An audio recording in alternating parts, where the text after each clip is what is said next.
Bom dia, irmãos. Vamos abrir a palavra do Senhor no livro do profeta Samuel, capítulo 7, versos 12.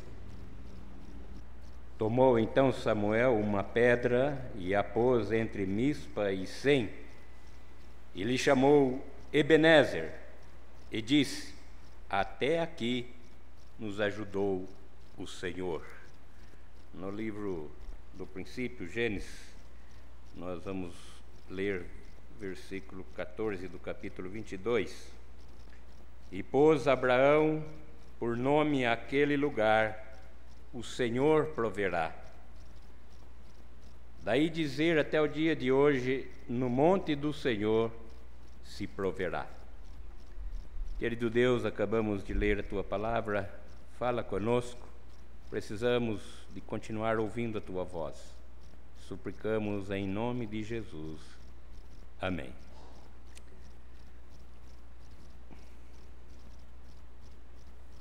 Meus queridos irmãos, estamos no apagar das luzes de 2024, no fechar das cortinas, último domingo,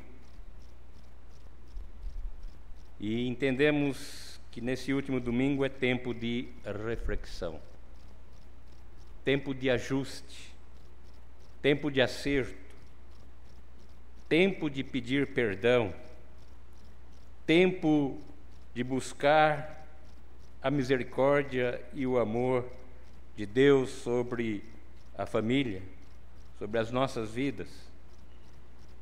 Numa reflexão de 2024, foi um ano difícil. Ainda vivemos o reflexo de uma doença terrível, a Covid-19. Muitas pessoas ainda estão sofrendo. Não entendemos muitas vezes os propósitos das coisas ruins que acontecem na vida humana. Mas quando olhamos para a palavra de Deus, nós vamos perceber que esse Deus é tão amoroso, que seu amor chega a ser até extravagante por nós, a ponto de o apóstolo João dizer que ninguém tem um amor tão grande como o amor de Deus por nossas vidas. Ele deu seu Filho único, unigênito, para morrer por nós. Quando olhamos para esse texto, o livro de Samuel, nós vamos olhar para a nação de Israel, e olhando para essa nação, parece que são os nossos dias, é o nosso país, é o Brasil, porque nos dias de Samuel, o povo vivia na prática da injustiça, da imoralidade, da corrupção, e isso campeava a todos os lados, na política, na religião. E não há coisa pior na vida do ser humano do que uma religião corrupta, corrompida, sem nenhum aspecto com respeito ao grande amor de Deus pelas pessoas. Estava vendo há poucos dias com meu filho um vídeo onde Israel estava atacando, tentando derrubar um drone ou alguma coisa nesse sentido, e ficamos pensando, aquilo é uma meta apenas para destruir e praticar a maldade. Então paramos para refletir um pouco sobre esta ação tão maligna praticada pelos seres humanos. E nessa reflexão nós observamos as televisões, os meios de comunicação, a internet, fazendo essa retrospectiva de 2024. E uma das frases que tem me incomodado muito nos últimos dias é o problema da mentalidade das pessoas. E olhamos por todos os lados, os consultórios de psicólogos sem vaga para as pessoas, tanto é a procura, porque as pessoas estão mentalmente doentes. E nunca se falou tanto como nos dias de hoje sobre o cuidado com a saúde mental. Como pastor, nos preocupa bastante, porque diante de todos esses aspectos há um grande esquecimento também de Deus. Quando olhamos aqui para a biografia ou a vida do profeta Samuel, ele foi chamado por Deus num tempo difícil. Primeiramente, ele veio para esse mundo como um ato da grande misericórdia de Deus. Nós olhamos o seu nascimento, por exemplo, quando a sua mãe vai ali no templo, ela era estéril, não podia dar à luz, e aquela mulher ali orando, falando com Deus no templo, a ponto do sacerdote Eli pensar que ela estava embriagada, mas ela derramava sua alma diante do Todo-Poderoso, porque ela queria ter um filho. E ela faz uma promessa a Deus, que se Deus a ouvisse, ela devolveria aquele filho para o trabalho. E aqui no livro de Samuel nós podemos perceber a influência que teve esse juiz, esse sacerdote, esse profeta na vida do povo, sendo boca de Deus. Nós vamos encontrar nos primeiros capítulos do livro de Samuel, e a Bíblia diz ali que era rara as visões, a palavra de Deus. Deus não estava se comunicando com o povo, porque havia corrupção de todos os lados. O sacerdócio estava contaminado, imoral, idólatra. E Samuel então é chamado para uma missão extraordinária. Foi um dos últimos juízes de Israel. E nós observamos aqui nesse capítulo lido, embora percebemos que todos os heróis da fé, sempre no final, eles utilizam de algumas expressões que trazem os consolo. E essa palavra de Samuel, Ebenezer, significa isso. Palavra de consolo, palavra de amor, palavra de exortação, palavra em que o povo devia entender a presença de Deus, o agir de Deus na vida das pessoas. E quando olhamos para essa frase, nós vamos perceber o quanto Deus tem sido bondoso para conosco. E se pararmos para pensar nesse ano de 2024, certamente vamos descobrir quantos erros cometemos. Seja como esposo, seja como esposa, seja como pai, seja como filho, seja como igreja. Mas também podemos refletir em quantos acertos tivemos neste ano, porque amamos um Deus criador de todas as coisas. E quando Samuel pega aquelas pedras e utiliza dessa frase, ele tinha vindo de uma batalha terrível. Ele tinha vindo de uma batalha contra os filisteus. E eles foram derrotados por Israel, porque Deus se fez presente na vida de Samuel. Eu estou terminando com a igreja, com um grupo pequeno que reúne na minha casa, num salão que tenho. Aos domingos estou trazendo mensagens sobre o livro de Josué. E algumas coisas me chamaram também a atenção na vida de Josué. E nos dias finais, nos anos finais de Josué, ele quer fazer uma renovação da aliança com o povo de Deus. E Josué chama a atenção do povo para que eles pudessem entender o quanto Jeová tinha sido caridoso, bondoso, amoroso para com eles. E nessa renovação, no capítulo 24, verso 14, agora, pois, temei ao Senhor, servi-o com integridade, com fidelidade, Deixai fora os deuses, aos quais serviram vossos pais da além do Eufrates, no Egito, e servi ao Senhor. Porém, se vos parece mal servir ao Senhor, escolhei hoje a quem sirvais. Escolhei. Se querem servir aos deuses, eu e a minha casa, porém, temos um compromisso de servirmos o Deus Criador de todas as coisas. Nós paramos para refletir e muitas vezes os problemas, as tristezas. Charlie Chaplin disse que ele gostava da chuva, porque quando ele saía na chuva, ninguém podia ver as suas lágrimas.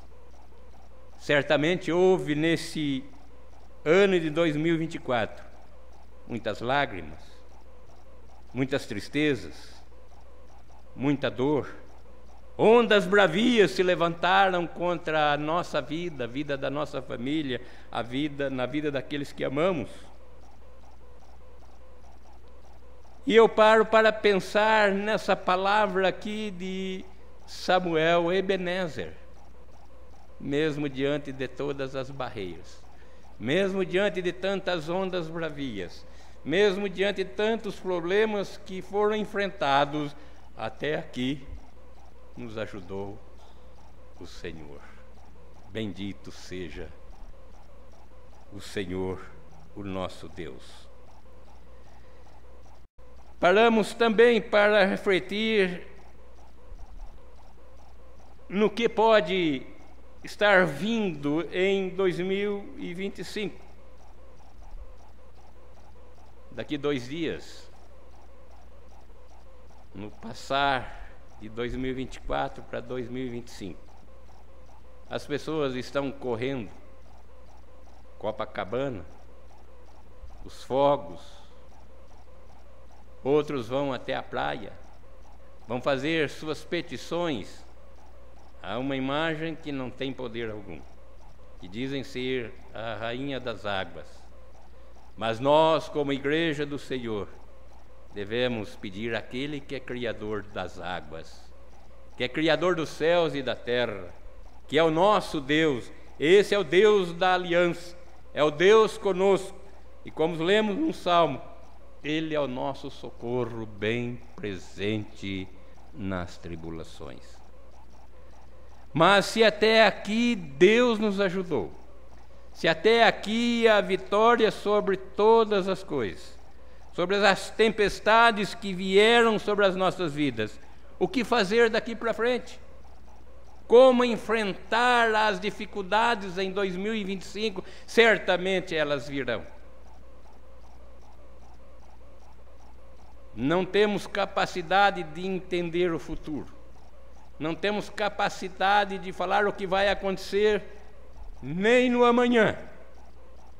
Mas temos a capacidade de entender que temos um Deus amoroso, maravilhoso, que cuida de cada um de nós, mesmo que estejamos nós andando pelo vale da sombra da morte, o Senhor é o nosso pastor. Quando lemos em Gênesis, nós vamos entender o que vai acontecer amanhã. Amanhã, Deus proverá. É assim que entendemos a soberania do nosso Deus, o amor do nosso Deus, a misericórdia do nosso Deus, que amanhã a Ele pertence. Nós devemos descansar, nós devemos cuidar da nossa vida, nós devemos fazer essa reflexão de como está a nossa casa, usando uma metáfora aqui, a nossa casa espiritual. Como é que devemos enfrentar provavelmente mais um ano difícil? O que fazer? Como enfrentar? Entendemos pela palavra de Deus que o amanhã não nos pertence. Ele proverá, Ele nos sustentará, Ele será o nosso Deus. Olhamos as metáforas de Mateus,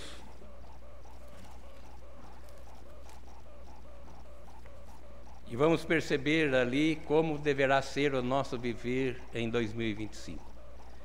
E percebemos ali a palavra de Deus em Mateus, no capítulo 7, para concluirmos.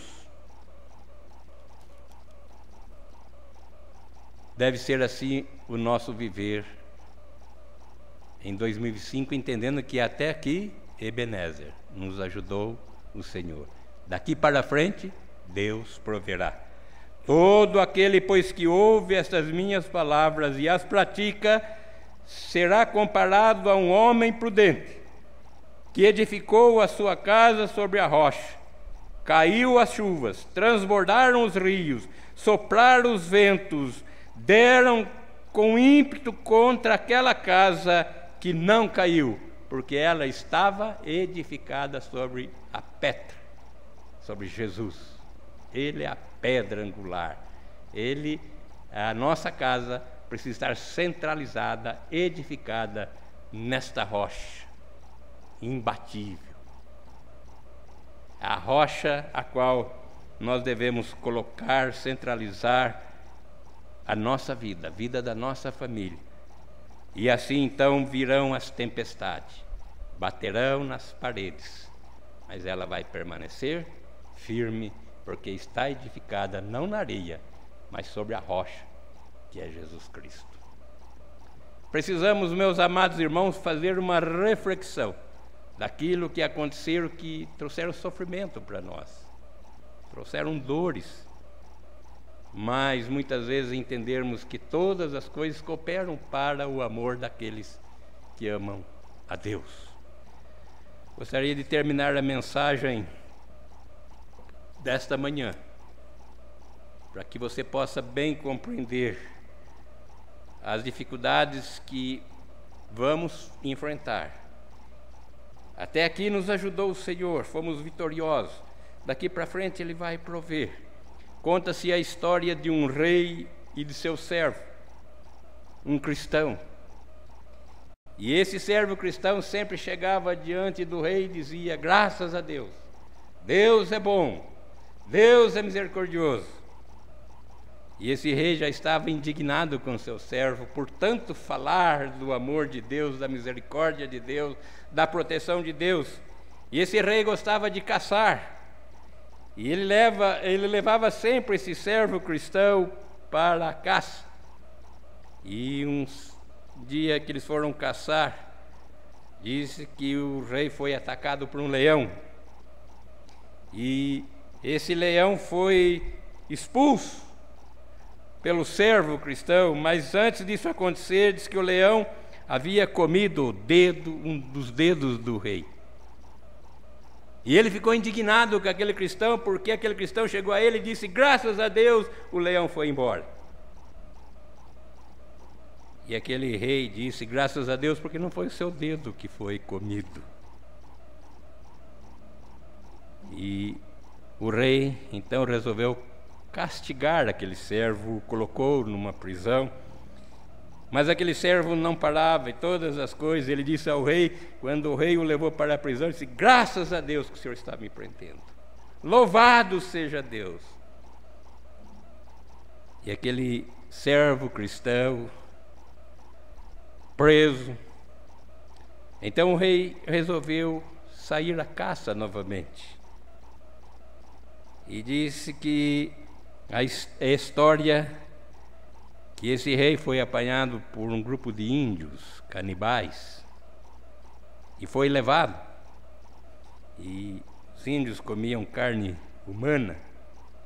E ali se preparou ali os tachos para que aquele rei fosse jogado ali e comido por aqueles índios.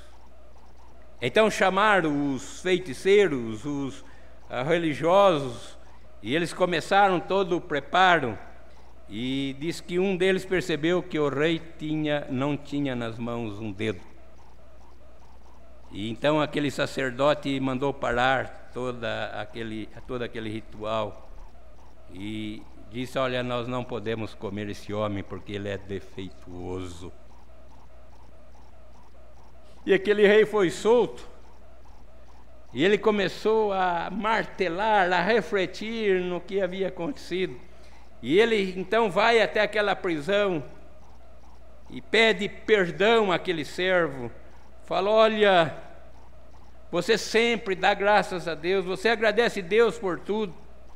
E quando aquele rei estava pedindo perdão, aquele servo disse: graças a Deus, louvado seja Deus, Deus é bom demais. E o rei falou: mas eu não entendo você, mesmo eu te maltratando, prendendo você, você está dando graças a Deus. Então aquele servo vira para o rei e diz: olha, graças a Deus, porque se fosse eu que estivesse no seu lugar, se eu estivesse caçando com vocês, aqueles índios iam comer a mim, que tenho as mãos perfeitas. Até aqui, diante dos nossos problemas, insignificante às vezes, porque o nosso Deus é maior do que todos eles. Ebenezer, até aqui nos ajudou o Senhor. Amém?